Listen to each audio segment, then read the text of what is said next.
Dakar, capitale du Sénégal. Sa position géographique fait d'elle une zone stratégique pour un commerce florissant. Dakar est donc une ville commerçante, véritable carrefour commercial dans la sous-région où l'on achète et vend beaucoup.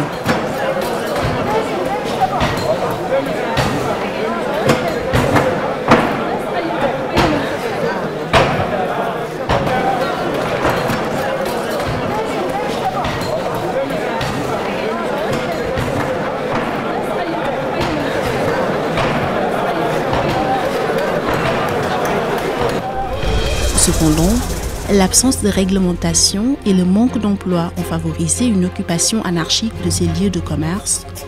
Et du point de vue économique, cela s'explique. Un marché a un rôle très important dans une économie parce qu'en fait, le marché est le lieu de distribution, sans quoi vendre serait extrêmement difficile. C'est un lieu caractérisé par la rencontre de l'offre, dit-on, c'est-à-dire les vendeurs, et aussi des consommateurs, qui sont les clients, la demande. Et cette rencontre permet effectivement aussi très souvent de niveler les prix.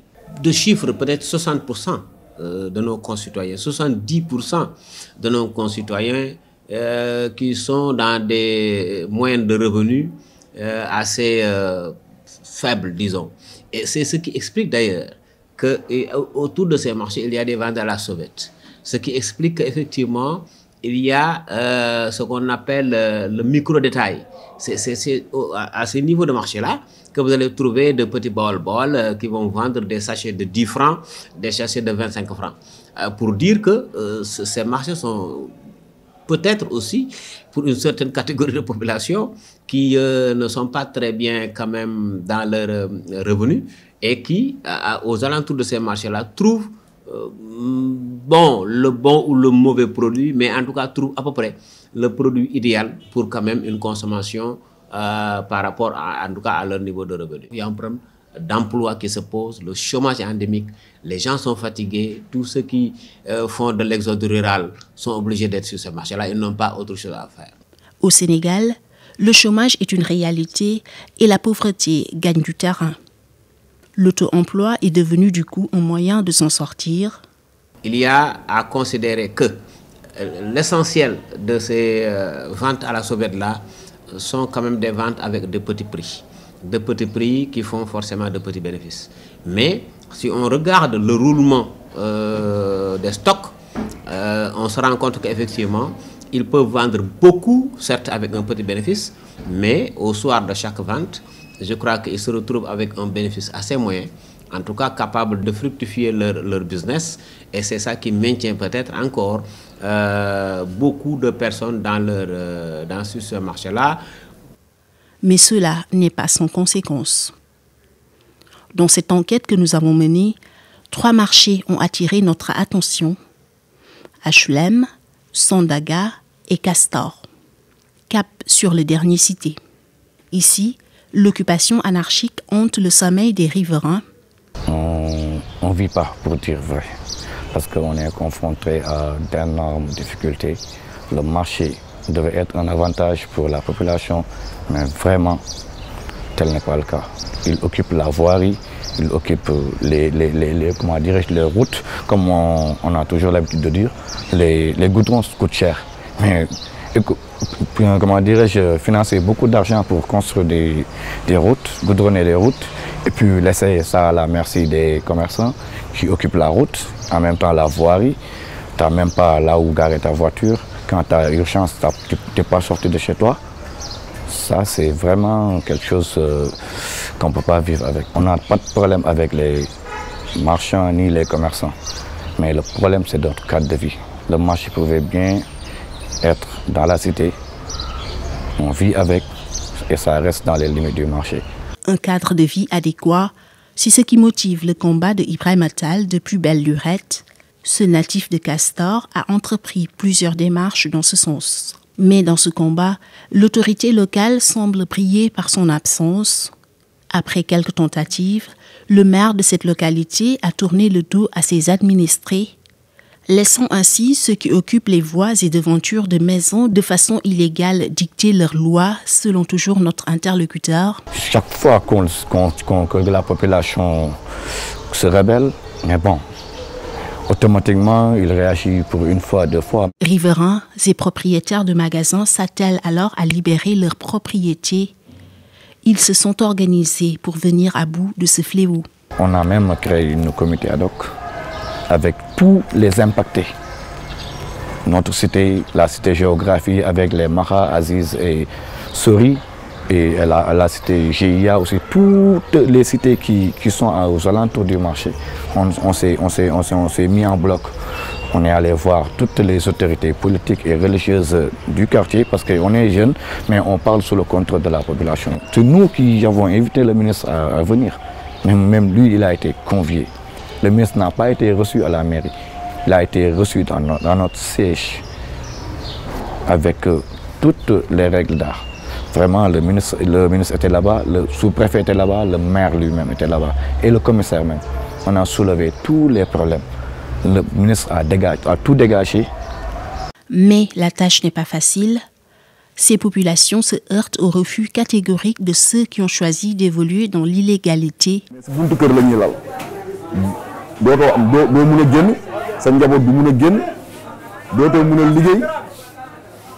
say employé bu ñuy xëy sax problème la ñuy am ñu dem bay xeex ak ñoom sax xam demante ay police ak lu nekk façon incident bu nekk mun na fi am ay jaasi génn na fi lu nekk dañ ko fiy sàndante guddi yi da ngay tëdd doo mën a nelaw nit ñi nekk fii du yuux te mënoo si dara. Vraiment, on a remué ciel et terre. On a saisi pratiquement toutes les autorités compétentes. On a fait des pétitions. On est passé là où il faut. On est allé chez le préfet, chez le gouverneur, le maire, partout, la police. Mais bon, on n'a pas de résultat. Nous, on voit exactement que le maire n'est pas du tout capable de régler le problème. C'est un problème d'incompétence. Pour ces personnes interrogées, l'absence de volonté politique du premier magistrat de cette commune se fait sentir de plus en plus. Plus de dispositifs importants pour mettre un terme à cette situation, à les en croire. Il faut avoir une sécurité qui tourne 24 heures sur 24. L'argent qui sort de la municipalité, qui sort du budget, qui est dans le budget de la municipalité, doit être injecté pour le fonctionnement de la municipalité et non pour le fonctionnement des agents de la municipalité. Parce que la mairie de Dieuppeul-Derklé, c'est du lourd. Hein? Moi, je connais tous les coins et recoins où ils se tirent de l'argent. Mais bon, il faut une sécurité d'abord, cadrer le marché. Toute personne qui occupe la voie publique et la voirie doivent être dégarpis. Il y a même des gens qui sont de la population, qui ont leur magasin, qui travaillent, mais qui ne gênent personne. Il y a des vendeurs qui sont dans la voirie, l'agent de la sécurité vient récupérer tes marchandises. Normalement, ils devaient être sanctionnés par une amende ou autre, mais tel n'est pas le cas. Mais ils tournent derrière la rue, ils te redonnent la marchandise, tu donnes à l'agent de l'argent. C'est un problème qui date de Mathusalem, dixit le maire de Dieuppeul-Derklé qui, interpellé sur la question, n'a pas voulu s'exprimer devant la caméra. Cela m'énerve, martèle Chergué.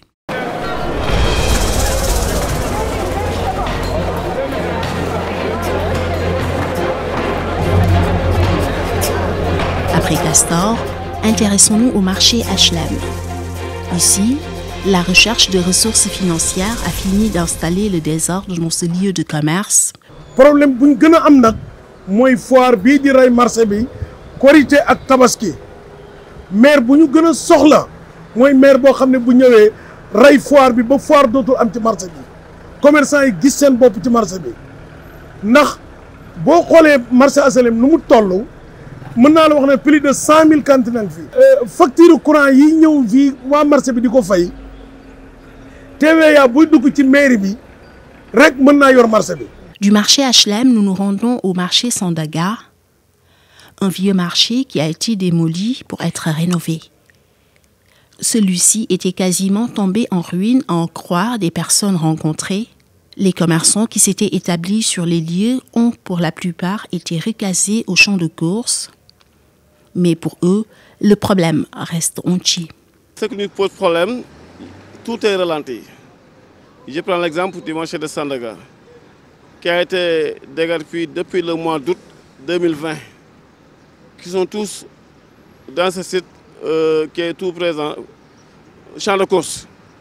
Il y a 500 commerçants qui sont là-bas et ils souffrent. Ils sont déguerpis au champ de course, une zone qui est inaccessible. Je pense à l'État vraiment de faire changer les choses, de reprendre les travaux du marché et pour que les commerçants puissent revenir dans leurs activités normales. Sandaga est le doyen des marchés. Il a été créé en 1933. Depuis presque des années, le marché avait des problèmes. Mais si toutefois on a réglé le problème du marché Sandaga, il y a le marché Tilène, on peut régler ça. Par marché, je peux dire, mais on peut régler tous les marchés à la fois. On prend projet par projet. Dans 2 ans, on règle le problème du marché Sandaga. 2 ans, Tilène, 2 ans, Grand, 2 ans, 2 ans. Sur ce, on peut régler tous les problèmes des marchés du Sénégal. Je pense que c'est à l'État vraiment de s'inscrire, d'engager pour qu'on puisse vraiment gérer ce problème.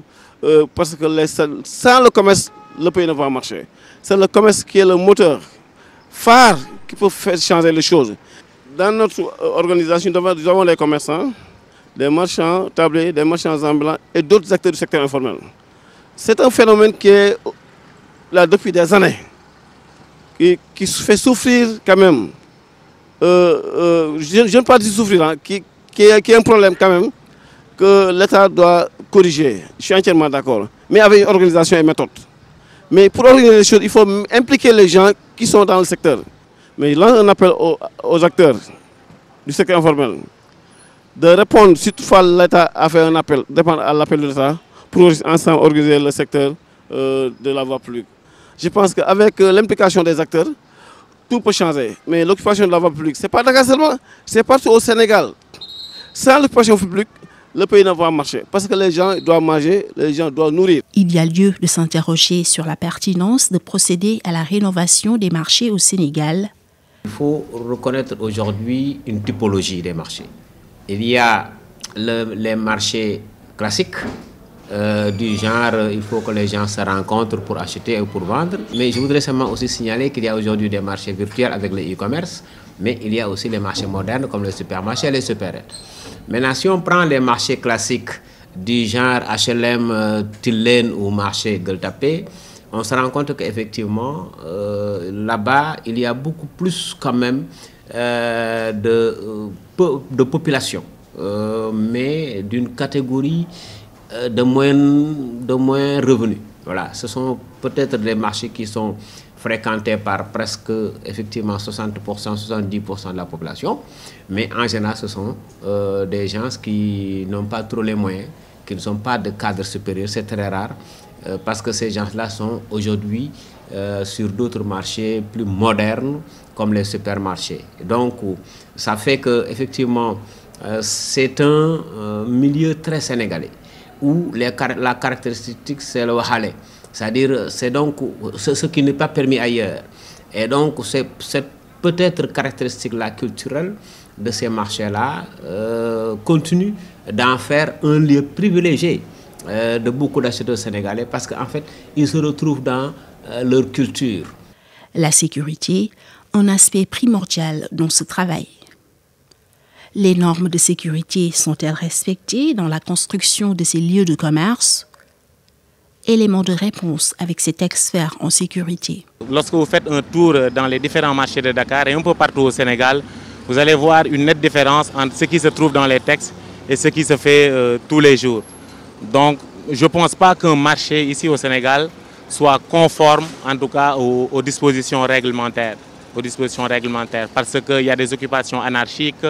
Aujourd'hui, les dispositions contenues, par exemple, dans l'arrêté ministériel qui est venu compléter les dispositions de 1969, aujourd'hui en leur article 4, article 7 aujourd'hui, prévoit que le promoteur, en tout cas, présente tout le dossier complet auprès des commissions de protection civile compétentes. Donc, voyez-vous qu'en fait, ce n'est pas une pratique aujourd'hui qui est constatée, en tout cas, dans ces marchés-là. il y a des branchements anarchiques qui sont faits au niveau de ces cantines-là. Et cela expose à des risques d'incendie d'origine électrique. À cela s'ajoute l'inaccessibilité de ces cantines-là, due au fait que les routes qui doivent avoir, les rues qui doivent avoir au moins 8 mètres de largeur, en fait, ne sont pas respectées du fait de ces étals aujourd'hui qui ont été faits de manière anarchique, sans qu'aucune action coercitive ne soit prise à l'encontre de ces commerçants, en tout cas, qui font hors la loi. Aujourd'hui, au niveau de Dakar, moi, bon, ayant fait le tour des marchés, je n'ai jamais vu de bouche d'incendie. On me dit qu'il en existe au niveau des parcelles assainies, du marché des parcelles assainies, mais de toute façon, généralement, dans les marchés à Dakar, il n'y a pas de bouche d'incendie. Donc les sapeurs-pompiers sont obligés de venir essayer d'arrêter le feu, mais ils n'ont pas d'approvisionnement en eau. Donc ils sont obligés de regagner la caserne pour s'approvisionner et revenir. Et entre-temps, l'incendie aura pratiquement pris tout sur son passage. Donc les bouches d'incendie qui sont installées au niveau de certains marchés, aujourd'hui on nous retrouve des étals, nous dit-on. Nous recommandons, nous, les poteaux d'incendie, parce que les poteaux d'incendie, au moins, sont à un niveau de 1 mètre, et visibles et accessibles. Donc une fois que ces poteaux d'incendie sont bien balisés et accessibles, je pense que les sapeurs-pompiers pourront y avoir accès facilement pour pouvoir intervenir sur ces incendies-là en toute efficacité. L'occupation anarchique fait partie des causes des différents incendies, en tout cas qui sont produits dans les différents marchés de Dakar. À cela s'ajoute côté électricité et côté aménagement. Aujourd'hui, vous voyez qu'il y a des parties qui sont réservées, conformément en tout cas à cet arrêté-là, à l'arrêté de 1998. En fait, il y a des dispositions contenues dans cet arrêté et qui obligent en tout cas les attributaires de cantines aujourd'hui à souscrire à une police d'abonnement électrique auprès de la Sénélec individuelle.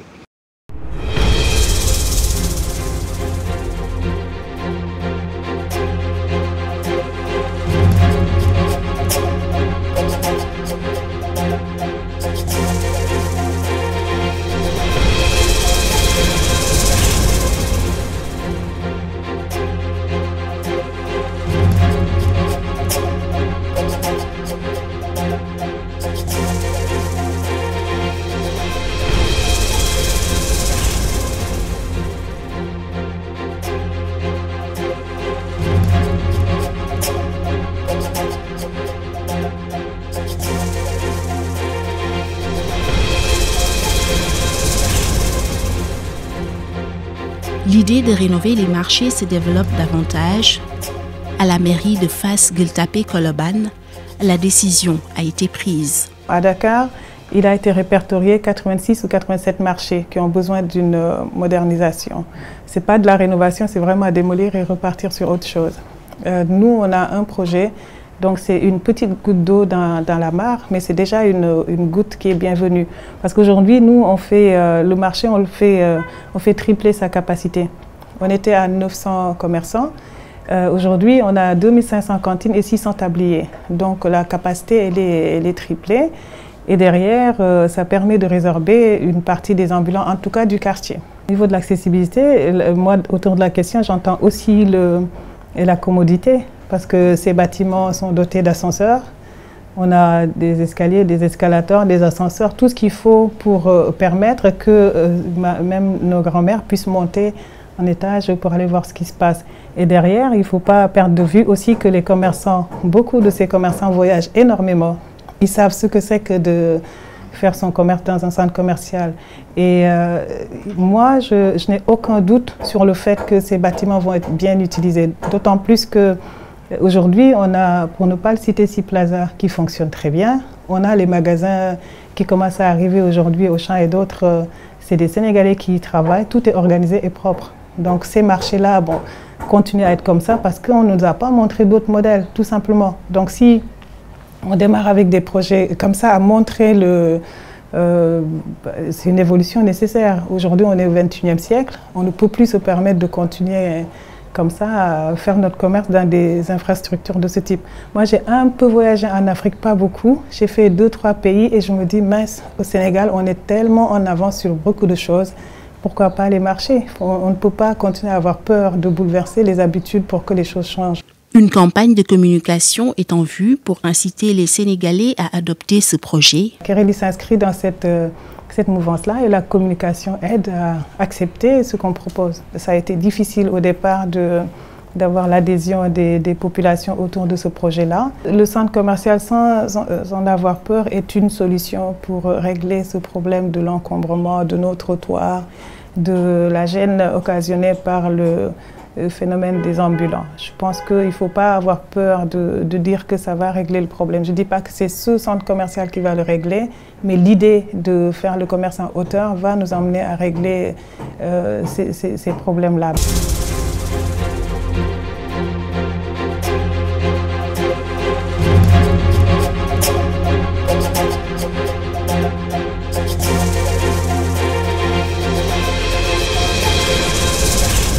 C'est donc parti pour des marchés modernes avec une capacité d'accueil importante, permettant ainsi de résoudre la problématique des marchés au Sénégal. Cependant, l'ennui pour la plupart des commerçants reste l'attractivité de ces types de marchés et une question d'habitude pour certains acheteurs.